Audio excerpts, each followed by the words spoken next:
Hey, busy lady. My name is Caitlin Mark, licensed dietitian, and I want to help you find good health by returning to God's good, intelligent design.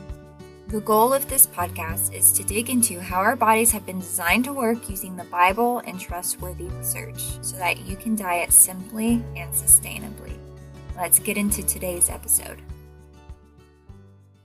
We're continuing our series on guidelines I use with my clients that I believe are necessary to attain good health.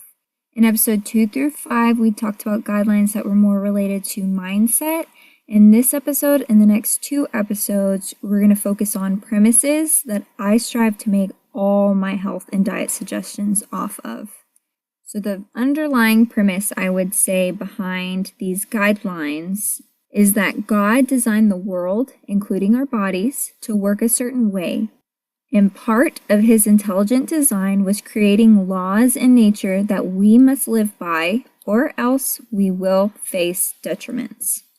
Now you may be saying, where is this in the Bible? I wouldn't say this is explicitly in the Bible. In Genesis, we know that God created the heavens and the earth and everything in it. I'm suggesting he was intentional in how he designed everything to work. But before we get into that, let me first prove that a natural law does in fact exist. I think the easiest example of a natural law is a wild animal. Let's take a wild bear. If you go up to a wild bear, you're probably going to get mauled. This is kind of a rule that just happens with wild animals. Another rule that we live by is the law of gravity. If you jump off a building, no matter what, you will face the law of gravity. These are rules in nature that exist and we must live under. So let me bring it to food now. If you eat leftovers that have been sitting out for 3 or more days, you're going to get food poisoning. Another example is that documentary Super Size Me, where the man ate junk food 3 times a day, every day, and ended up gaining a lot of weight, having problems with his heart and his cholesterol, his blood sugar, his blood pressure.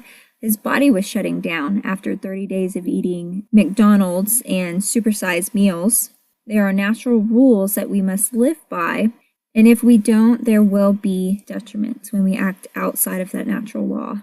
So the reason why I'm bringing up a natural law is because we have to be intentional with the way we live. We cannot eat or live however we want and then pray or have faith that we'll have good health. We cannot go up to a wild bear and pray that God will protect us from the wild bear and expect him to, when we know that there is a rule that wild bears will probably maul you. So stay away. They are not safe.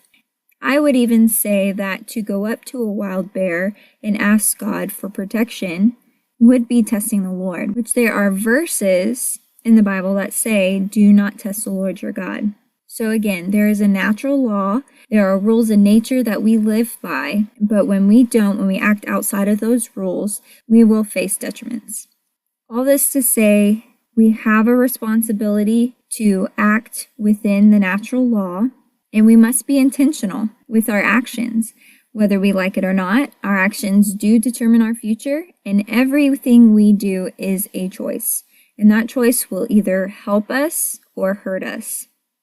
I see this especially in the health field where people kind of just act as if there are no rules and they just eat or live however they want, and then their health suffers for it down the road and they say, oh, well, I didn't expect this to happen. But you should expect those detriments because you are going against the very rules that I believe God created this world to have.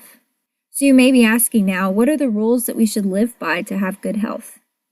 God gave instructions in the Old Testament on what food to eat or not eat, what to do about infectious diseases, what to do about mold, what to do about rats, etc. So what I'm doing is I'm looking at what instructions that were given in the Old Testament, and I'm seeking to understand why he gave those instructions. And then I'm pairing that with what the New Testament says about our motives behind eating. I'm also observing things in nature, like, for example, we can observe the law of gravity. When you jump off a building or jump off a step, the law of gravity acts on you. Or even testing food poisoning. So when do we get food poisoning? Well, when I leave chicken out for 3 hours, I don't get sick if I eat it after 3 hours of being left out at room temperature. But if I leave it out for 4 hours, I do get food poisoning. So there are things that we can observe and test in nature. That also goes with research studies. So I'm looking at research studies, but I'm stripping those studies to the facts, trying to take out the interpretations of evolution that often are in them, and then I'm bringing what we can observe from nature, what we can learn from research studies, and bringing that to what we already know from the Bible. You may think this is a daunting task, but I actually believe this is how health experts should be approaching the health field. Not as if everything is isolated, but as if there is an intelligent designer who designed all things to work together in an intentional way. Now, I want to be clear. Though I say rules, I do not believe your diet makes you any better or worse in the eyes of God. Your diet does not determine your righteousness or salvation. Only Jesus does.